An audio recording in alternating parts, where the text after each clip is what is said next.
Dikkat! Doları olanlar ne yapacak? Evet, dolarda oyun bitti mi?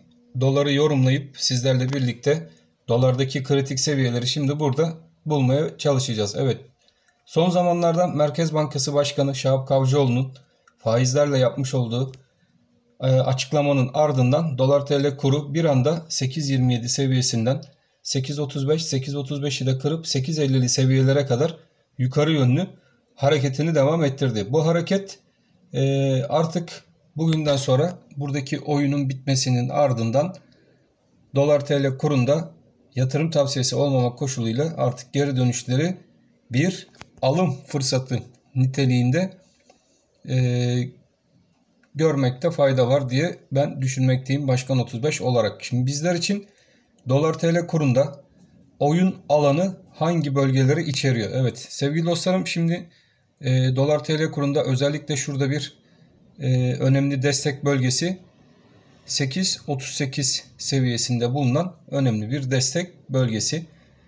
Dolar TL kurunun oyunda kalabilmesi için bir faiz silahına ihtiyacı vardı. Bu faiz silahını da son yapılan Merkez Bankası Başkanı Şahap Kavcıoğlu'nun açıklamalarından sonra bu silahı da ikinci plana atmış durumda gözükmekteyiz. Özellikle artık 23 Eylül günü yapılacak olan Merkez Bankası Para Politikaları Kurulu toplantısı çok büyük önem taşımakta.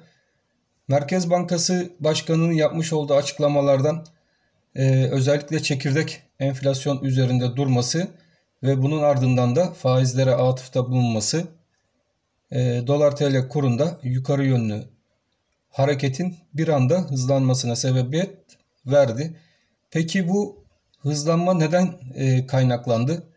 Bunu da sizlerle birlikte biraz konuşalım. Arkadaşlar şimdi reel faizlerin altında biliyorsunuz enflasyon verisi yüksek çıktığı için bankaların uyguladığı politika faizi de çıkan enflasyon verilerinin altında kaldı. Yani vatandaşlar artık piyasadaki faiz miktarının altında paralarını bankaya yatırdığı zaman faizin altında bir kazanç elde ediyorlar. Yani eksi kazanç. Bu eksi kazançta durmak istemeyen vatandaşlar tabii yönünü veya birikimlerini diyelim, kazançlarını diyelim dolar veya altın üzerinde değerlendirmek istiyorlar ve bu yüzden de bankadaki TL mevduatlarında olan paralarını çekip dolar ve altın tarafına geçmeyi tercih ediyorlar ki paraları enflasyon karşısında değer yitirmesin. Bu yüzden de bunun sonucunda dolar TL kurunda hızlı bir yukarı yönlü atak gördük. Şimdi bizim özellikle iç piyasamızda kamu bankaları üzerinden olsun, başka tür yöntemlerle olsun dolar TL kuruna her yükselişte 23 Eylül gününe kadar bir baskı oluşacaktır ve dolar TL kurunu geri çekme çabaları mutlaka ki Merkez Bankası tarafından gerçekleşecektir. Bu durum dolar TL kurunda bu yapılan açıklamanın ardından kesinlikle bir alım fırsatı dolar TL kurunda yaratacaktır arkadaşlar. O yüzden dolar TL kurunu takip eden arkadaşlar öncelikle 8.38 sağlam destek bölgesini takipte kalsınlar. Onun altında gene tam şu bölgeden geçen bir en sağlam bölgemiz 8.27'de bulunan ikinci destek bölgemiz. Dolar kuru sahipleri bu iki desteği, önemli desteği yakından takipte kalmaları önemli. Yukarıda gene dolar TL kurunda önemli bir direnç bölgesi. Dolar TL kurunda şuradaki 8.48 seviyesinde geçen bölge. Burası da önemli bir direnç. Bakın bu direnç bölgemizde tam şu bölgeden geçiyor. Tam şu aralık bizler için 8.48 direncinin geçtiği bölge. Bu bölge üzerinde bir kapanış bizi dolar TL kurunda direkt arkadaşlar 20 kuruş öteye, yani tekrardan 8.80 seviyesine doğru götürecek hızlı hareketi başlatabilir. Bu hızlı hareketi başlatacak olan davranış ne olabilir? O da 23 Eylül'deki Para Politikaları Kurulu'ndan çıkacak bir karar. Bu karar faiz indirme yönünde bir karar çıkarsa hemen dolar TL kuru buradaki 20 kuruşu buradaki 8.48 kuruşun üzerine atar ve ilk etapta şuradaki 8.60 direncinin de yukarıya yönlü kırılmasıyla birlikte ilk etapta bir 8.68 seviyesine doğru bir fiyatlama ve buradan da tekrar 8.81 üzerine doğru yeni bir hareketi bizlere başlatır. Bakın şu alttan geçen şu destek ne dedik? 8.27 desteği. Şuradan geçen 8.48 direnci. Bu 8.48 direncinin yukarıya yönlü kırılmasıyla birlikte de 20 kuruşluk bir artış dolar TL kurunda yukarı yönlü 8.68 direncine doğru bir yükseliş ve buradan da tekrardan 8.80 civarında bulunan kuvvetli direnç bölgesine doğru yukarı yönlü bir test hareketini bizlere getirir.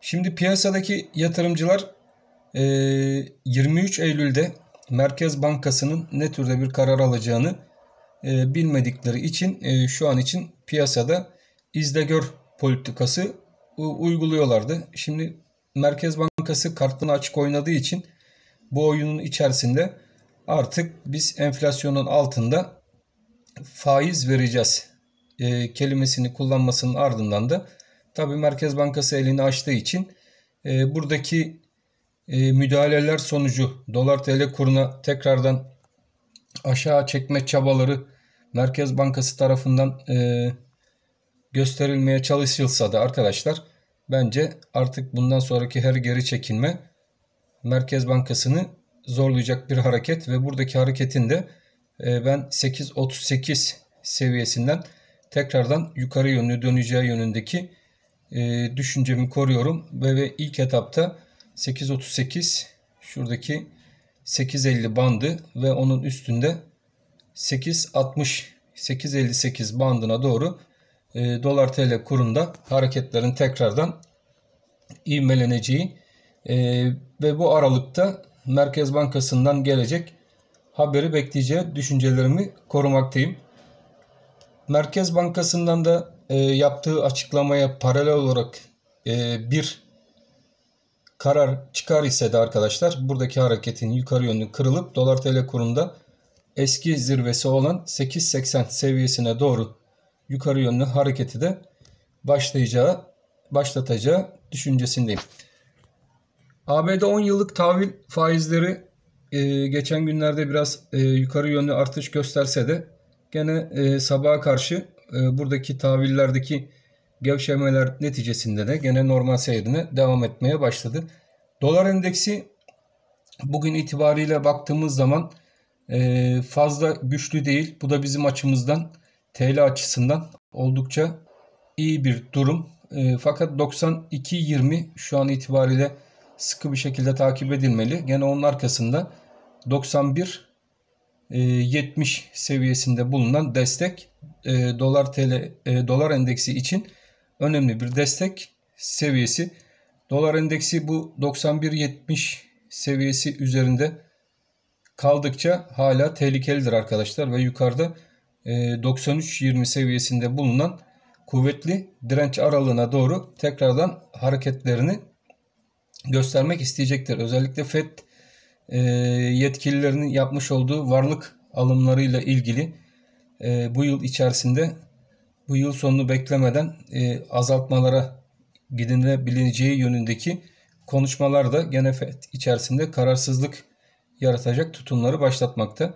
Son Powell'ın yapmış olduğu açıklamalarda ise arkadaşlar gene bizler varlık alımlarında indirime gidebiliriz. Fakat faizlerde herhangi bir artış yönüne henüz gitmeyeceğiz. Hala piyasayı desteklemeye devam edeceğiz şeklindeki açıklamaları da mevcut.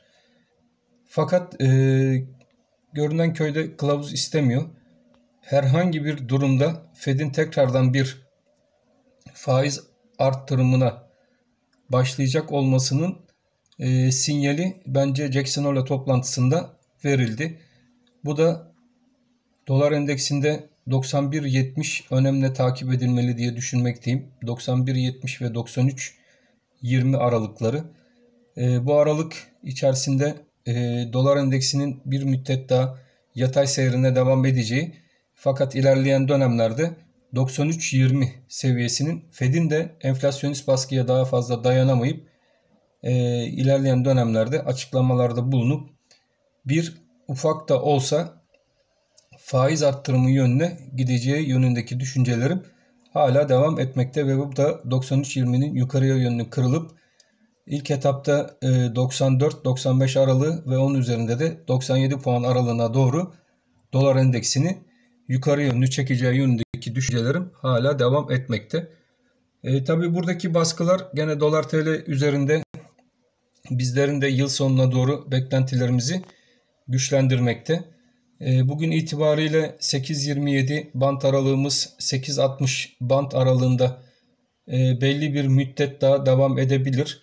Şuradaki sıkışıklık şurada gördüğünüz üçgen içerisinde de devam edebilir. Bizler sizlerle birlikte bu üçgen içerisindeki hareketi takipteyiz. Bu üçgen içerisindeki hareketin yukarı yönlü kırılmasıyla birlikte dolar TL kurunda tekrardan bir 8.80 denemesi ve onun üzerinden de tekrardan 9 TL ve üzerine doğru giden bir dolar TL kuru ilerleyen dönemlerde izleyeceğimizi düşünmekteyim. Bunun için de buradaki 8.60-8.20 bant aralığında hareket eden dolar TL kuru sıkı bir şekilde takibimizde olacak. Sizler de bu şekilde grafikleriniz üzerinize çizeceğiniz iki çizgi ile grafiklerinizi takip edebilirsiniz. Grafikleriniz yoksa GaForex'in bizler için sunmuş olduğu hizmetten faydalanabilirsiniz. Bu hizmetle birlikte Avrupa'da özellikle Forex işlemlerine devam eden GaForex'in bizler için sunduğu ücretsiz bu grafik işlemlerinden de faydalanabilirsiniz. Tabii bunun için 18 yaşından büyük olmanız gerekli arkadaşlar. Bu tür kaldıraçlı işlemlerde işlem açıp sizler de para kazanmak isterseniz.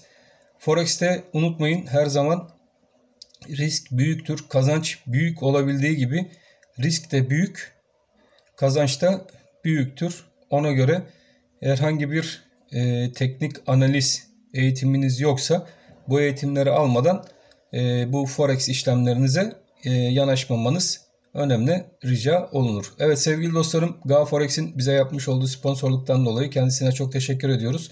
Bugünkü videomuzu burada bitiriyoruz arkadaşlar.